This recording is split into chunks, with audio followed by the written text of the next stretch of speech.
혹시 저를 사랑한다면 제 모습 가운데 지금 뭔가 조금 변화가 있는데 혹시 뭔지 아시겠습니까? 아, 네, 또 안경. 또 당황스럽죠. 또 하니까. 예. 또 뭐가 있겠습니까? 살이 빠졌어요. 권사님 믿음대로 될지어다. 네, 아멘. 네. 또 뭐가 있을까요? 네? 네? 보이세요? 아, TV. 예, 네. 맞습니다. 오늘 저희 어린 씨앗교회, 우리 씨앗교회 활동해서 십자가를 만들어서 일부러 하고 있습니다. 목사님도 하고 계시게 따라쟁이라서. 목사님 큰 거, 전 작은 거. 네, 이렇게 하고 있습니다. 네, 또 뭐가 있을까요? 또 뭐가?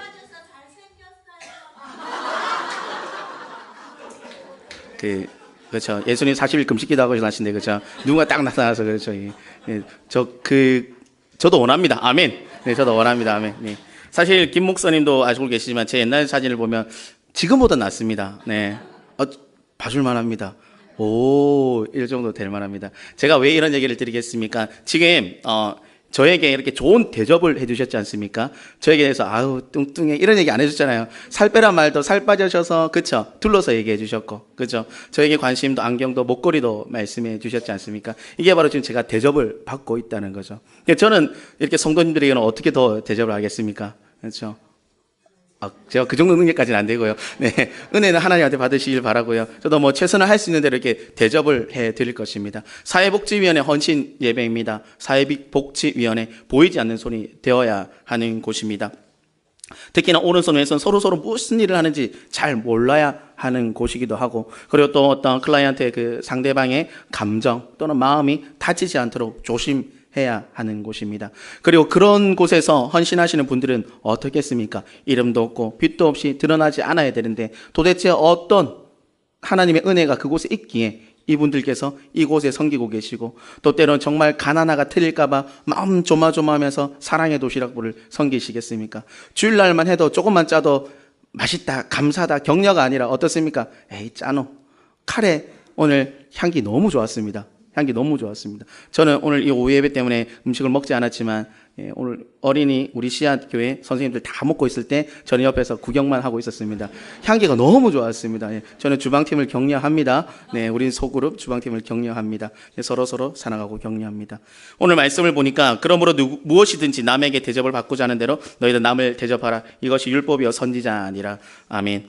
이 말씀은 예로부터 황금률이라고 불립니다. 황금률. 이라고 하죠. 굉장히 황금이 들어간 것 같아서 좀 좋은 것 같죠. 그리고 율법, 룰, 법칙이라는 것이죠. 황금률은 황금판 위에 새겨 놓을 가치가 있을 정도라는 거죠. 그만큼 가치가 있다. 너희가 꼭 해야 한다. 이것을 꼭 쫓아가야 한다는 의미를 가지고 있는 것이 바로 황금률입니다. 산상순에는 소중한 여러 말씀들이 분명히 있습니다.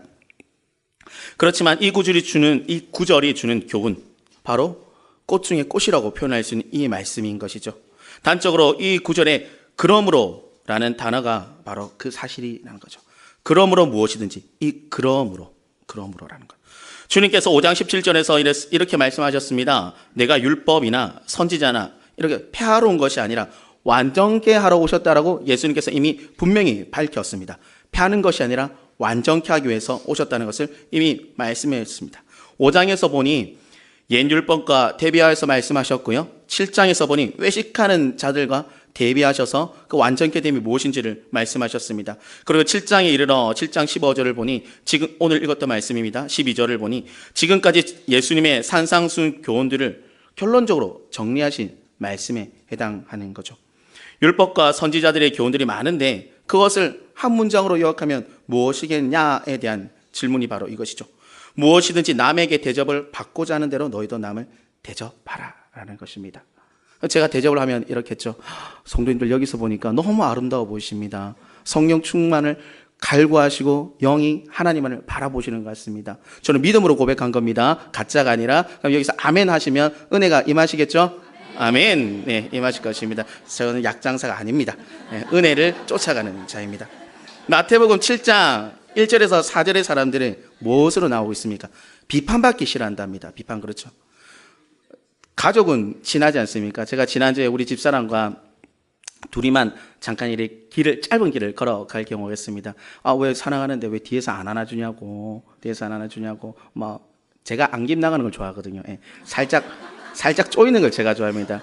이런 분도 계시잖아요. 이불도 좀 두껍고 무거운 이불을 위해서 잘 때 좀 깝깝하게 눌리는 거 좋아하듯이 저는 손 잡는 거 좋아하고 이런 거 좋아합니다. 집사람은 조금 싫어합니다. 땀 차이고 이런 거 좀 왜 이러노 이렇게 하는 거죠. 예, 왜 이렇게 변했냐? 그러니까 집사람이 그랬습니다. 의리 아니냐고. 의리. 지금 나는 사랑이라 생각했는데 집사람은 의리로 이렇게 얘기를 하더라고요. 그래서 저는 사랑입니다. 예, 의리도 사랑이고 사랑도 사랑이고 예, 그렇습니다. 예. 다만 저는 이 남자의 사랑은 좀 야비하죠. 예. 진짜 사랑한다면은 집을 치워줘야 되는데, 진짜 사랑한다면 애들을 씻겨줘야 되는데 전혀 안 그런 내 만족감에 의한 야비한 사랑입니다. 이런 우리 집사람이 저에게 이렇게 이야기했습니다. 여기 보시면 말씀해 주신 것 같이 제가 안경을 바꿨습니다. 웬관이 지난 안경이 좀 부러질 위가 있었고 우리 안경점에 가보니까 시력과 맞지 않는 안경을 끼고 있었다. 오로지 잘 보이는 것에 초점이 맞춰져 있었다. 그런데 시력 검사를 해보니까 당신의 눈은 난시입니다. 이렇게 이야기를 하더라고요. 지난 수요일부터 자꾸 아픈 것만 얘기하고 있죠. 네, 중보 많이 해주십시오. 이렇게 난시가 왔어요. 그래서 이 안경을 꼈더니 놀라운 발견을 해버렸습니다. 무엇인가 하니 제가 키가 작다는 걸 발견했어요. 그 전에 안경은요, 제가 이 다리까지 길이가 좀 길어 보이게 만들었고요. 요걸 끼니까 꼭 굽 높은 거에서 낮은 거 신었을 때, 슬리퍼 신었을 때 높이가 똑같이 되는 거예요. 그래서 저 집사람한테 이렇게 얘기했죠. 여보, 나 키가 작아진 것 같아. 이 안경 끼니까 그렇게 보여. 그때 집사람이 정확하게 말했죠. 몰랐냐고. 비판이 아니라 사랑입니다. 그렇죠. 비판이 아니라 사랑입니다.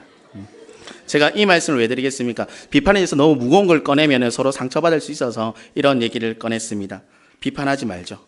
왜? 우리는 어떤 것을 해야 됩니까? 비판 말고 네 이웃을 내 몸과 같이 사랑하라는 거죠. 집사람도 저를 사랑했으니까 정확하게 이야기해줬죠. 아니면 타인이라면 저를 좀 대면 아는 이라면 어떻겠습니까? 아예 아니라고, 뭔가 좀 착각하는 거라고. 그렇죠. 그럼 저는 저 착각 속에서 여전히 헤매겠지만 집사람의 정확한 팩트로 인해서 저는 작은 녀석이라는 것을 다시 한번 알게 되었던 거죠. 황금률, 비판해서 아니 되고 내가 남의 대접받기를 원하는 대로 남을 대접하라. 황금률에 이르는 과정이 세 가지가 있습니다. 먼저 무엇인가 하니 황금률에 대해서는 황금률에 이르기까지, 황금률을 우리가 조금 더 알기까지는 이런 과정이 필요합니다. 뭐냐? 자신에 대해서 알아야 되는 거죠.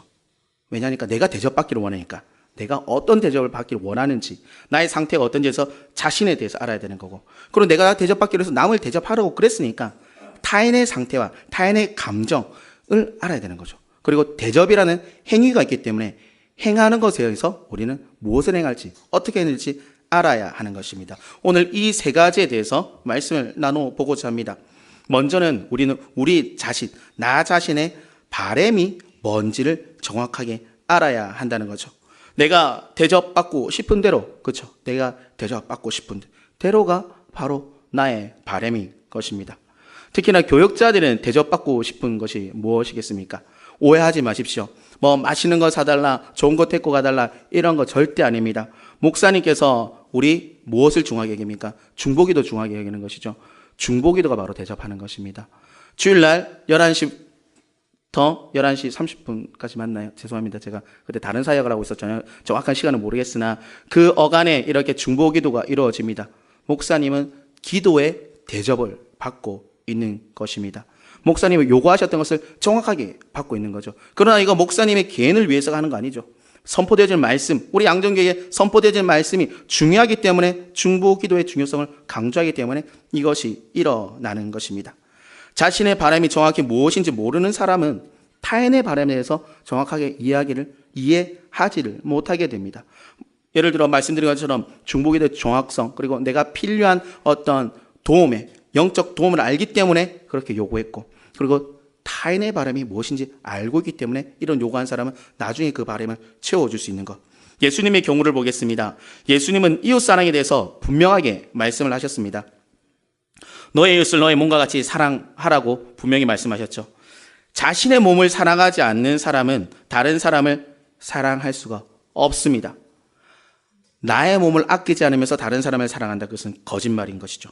그러니 자신의 바람을 정확히 모르는 사람은 타인의 다른 사람 욕구에 대해서 알지 못하고 타인의 필요성에 대해서 맞춘 사랑을 절대로 할 수 없다는 것이요. 내가 기분 좋아서는 할 수 있습니다. 그러다가 어쩌다가 소 뒷걸음 맞아서 쥐잡듯이 그렇게 어떻게 탁 들어맞는 사랑은 주고받을 수 있으나 실제적으로 나를 사랑하지 않는 자는 타인의 관심, 타인의 어떤 욕구에 대해서 정확하게 맞출 수 없는 것이죠.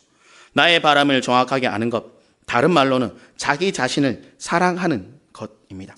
나를 사랑하는 것. 이것이 바로 자신의 바람을 안다는 거죠. 근데 여기서 우리가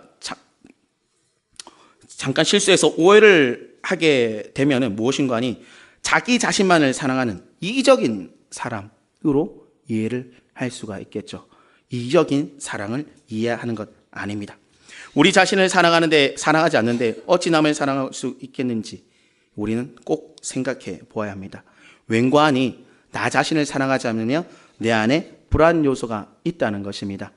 그리고 내 안에 불안 요소가 있는 사람은 나의 불안을 가지고 타인을 사랑한다. 그럼 그 불안한 사랑이 타인에게 가게 되겠죠. 그러니 온전한 사랑이 될 수가 없는 것입니다. 지금 나의 상태가 무척이나 불안한데 타인에 대해서 온전하게 할 수 있다? 이것 또한 우리는 아니라는 것이죠. 지금 나의 형편이 너무나도 어려운데 타인에 대한 섬김이 원활할 수가 있겠습니까?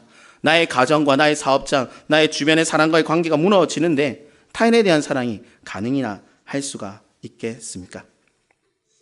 제가 이 말씀을 드리면서 무조건 자기 자신의 삶이 안정적일 때까지 기다렸다가 내 옷을 내 몸과 같이 사랑하라, 이런 말씀을 드리려고 하는 것이 아닙니다. 자신의 바람을 정확하게 아는 것, 지금 정확하게 나의 상태를 진단할 수 있는 방법이 무엇인가 하니 사랑입니다. 하나님의 사랑이 없으면 나는 불안한 존재입니다. 십자가의 그 사랑에 아멘할 수 없으면 나는 여전히 불안에 떠는 존재입니다. 아무리 많이 가지고 있더라도 하나님의 사랑이 내 안에 없다. 이 십자가를 봤을 때 내 안에 뜨거움이 올라오지 않는다. 그러면은 나는 불안한 상태입니다. 반대로 내가 너무 어렵다. 내 관계가 지금 뒤틀리고 어렵다. 내 몸이 어렵다. 그런데 십자가를 보니 기쁨이 있더라. 주일날 말씀을 들었을 때 아멘, 나에게 주시는 말씀이구나. 내 입으로 시인하고 고백되어지더라. 이러면 저는 내 환경이 불안할지라도 나는 완전한 나의 사랑을 채울 수가 있게 되는 것이죠. 자신의 상태에 대해서 알게 된 다음에 타인에 대한 마음 무엇이겠습니까? 바로 이해입니다. 이해. 나를 사랑하고 난 뒤에, 나 자신에서 알게 된 뒤에 할 수 있는 것은 바로 남에 대한 이해라는 것이죠. 바로 다른 말로 공감이라는 것입니다. 혹시 이 자리에 타인에 대한 공감을 좀 잘하시는 분이 계신가요? 잘하시는 분. 되게 조금 따뜻한, 그렇죠. 좀 따뜻함이 묻어나시는 분들이 이런 걸 잘합니다.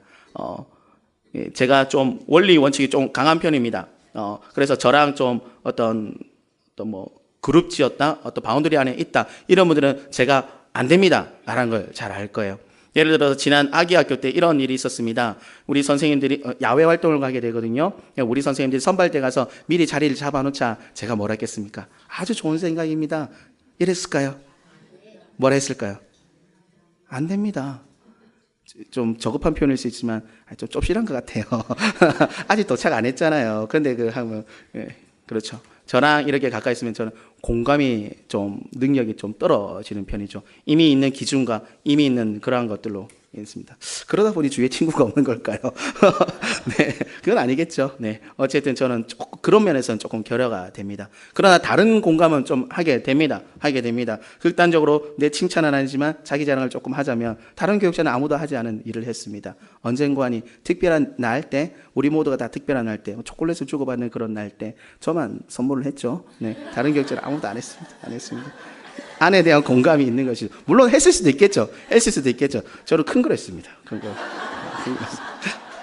공감하고 있습니다. 네, 공감하고 있습니다. 성도님들에 대한 기도 제목을 보고도 공감을 하고 있습니다. 성도님들이 표정을 보고도 공감을 하고 있습니다. 다만 그 공감이 드러나지 않을 때가 많다는 것이죠.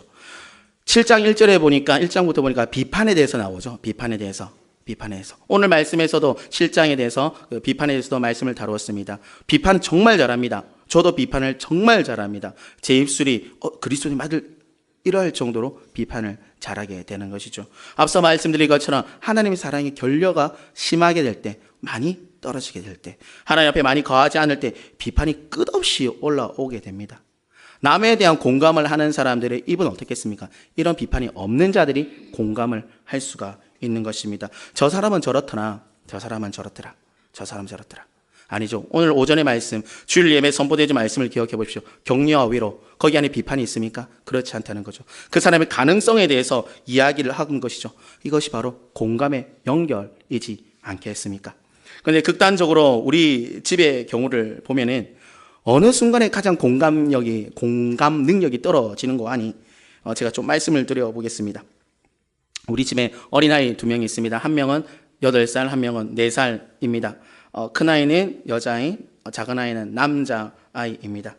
아이들은 자신의 주장만 좀 관철되기를 원하죠. 8살 아이는 좀 눈치가 있고, 그리고 아빠, 엄마를 많이 겪어봐서 좀 표정만 봐도 스스로 좀 이렇게 좀 수그러드는 경우가 있습니다. 그러나 아직 인생이 4년밖에 안 된 녀석은 정말로 자기가 대장인 줄 알죠. 다 경험해 보시지 않겠습니까? 욕구가 채워질 때까지 정말 대도 않은 짓을 합니다. 네, 뭐 가볍게는 울고, 그렇죠. 조금 더 나가면 더 울고, 더 크게 울고, 그러다가 안 해, 아빠 미워, 이런 이야기는 하긴 합니다. 네, 하긴 합니다. 엄마 미워는 절대 안 합니다. 네. 왜 그런지 모르겠습니다. 그래서 그 아이의 요구를 들어주면 버릇이 나빠질 거기 때문에 저는 들어주지 않죠. 공감력이 떨어지는 거죠. 그리고 우리 아이도 부모에 대한 공감력이 떨어지기 때문에 계속적으로 울게 되는 것이죠. 그때 일어나는 반응은 무엇입니까? 저의 경우를 보면 가장 쉽게 할 수 있는 선택이 합니다. 이놈 자식 이리 와. 이렇게 합니다. 공감력이 좋은 아빠 아니라는 거죠.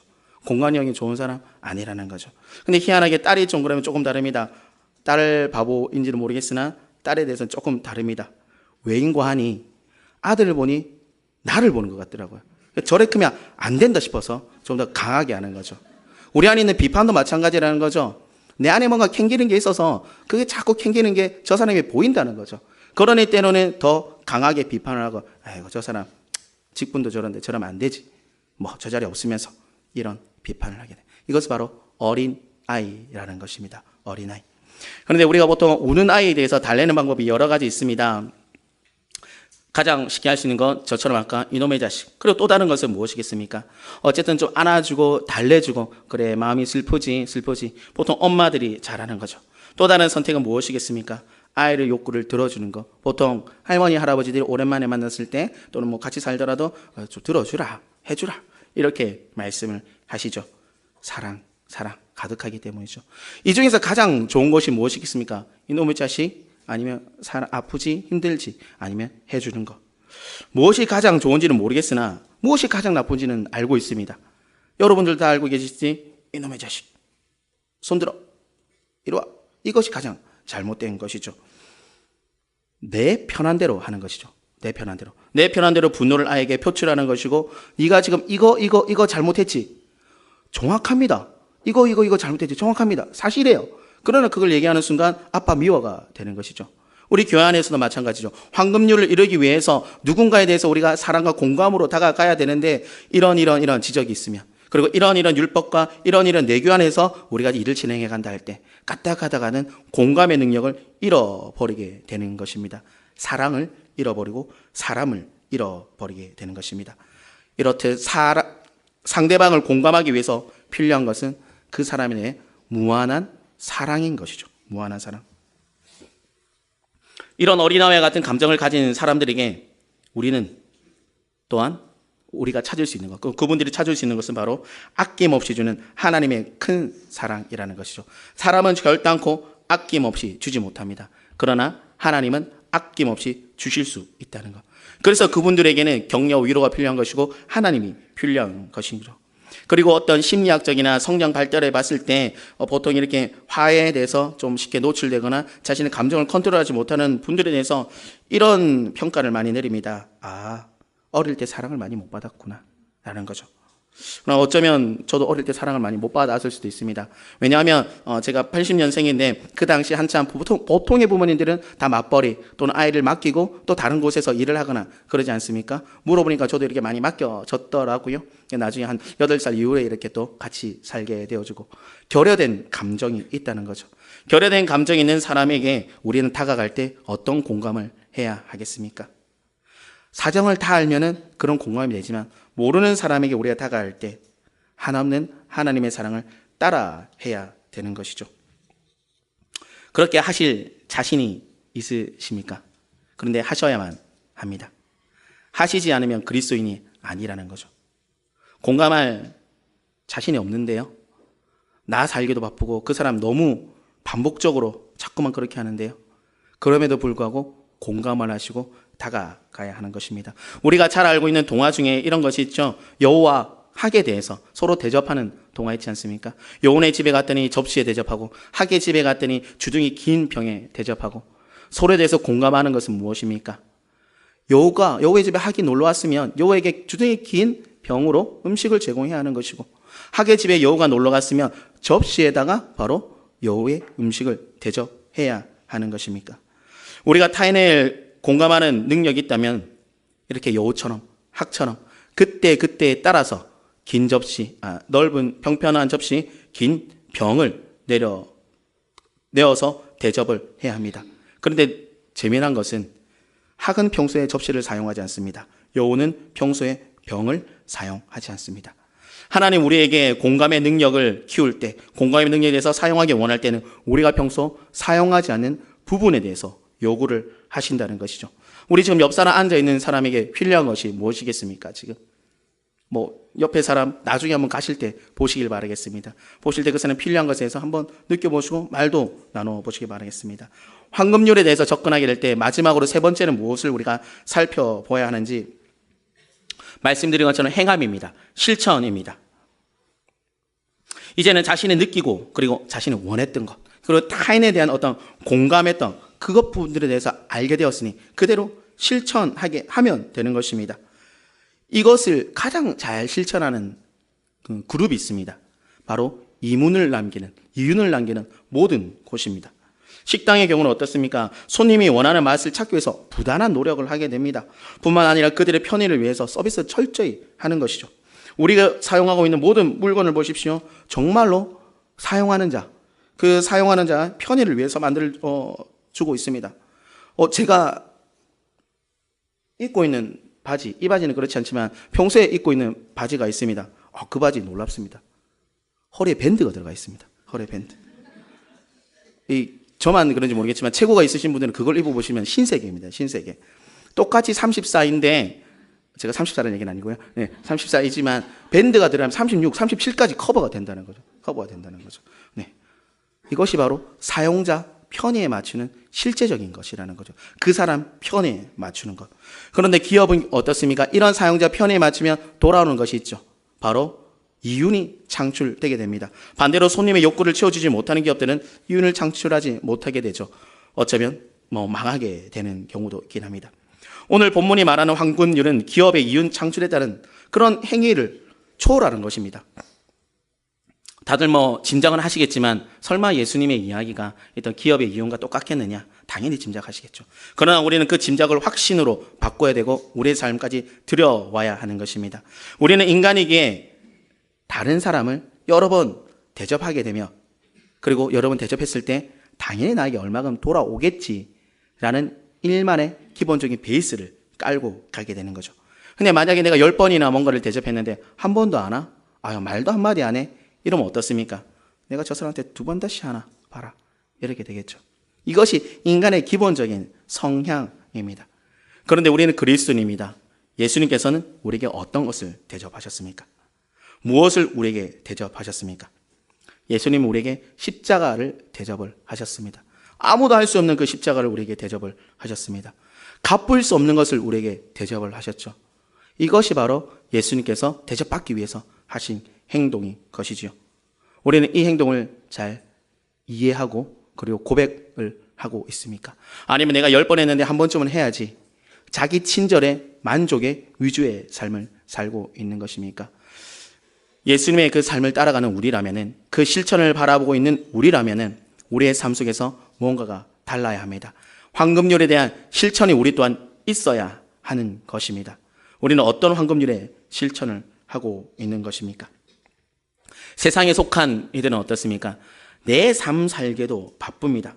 정말로 다른 사람을 돌아볼 여유가 없습니다. 왜냐하면 이 세상은 전쟁터이기 때문인 것이죠. 전쟁터는 총을 잘 쏘는 사람, 힘이 센 사람, 좋은 무기를 가지고 있는 사람들이 살아남습니다. 그 안에서 아둥바둥 해봤자 우리는 살아날 수 없습니다. 왜인고하니 우리는 사단보다 좋은 물건, 좋은 것, 많은 것을 결코 가질 수가 없기 때문입니다. 그러나 그것보다 능력이 신 그 이상의 것을 가지고 있고 모든 것을 알파 오메가 되신 하나님 우리는 알고 있기에 우리는 하나님과 연합하게 될 때 우리는 이 세상을 아닌 하나님의 방법으로 이 세상에서 삶을 살아갈 수가 있는 것입니다.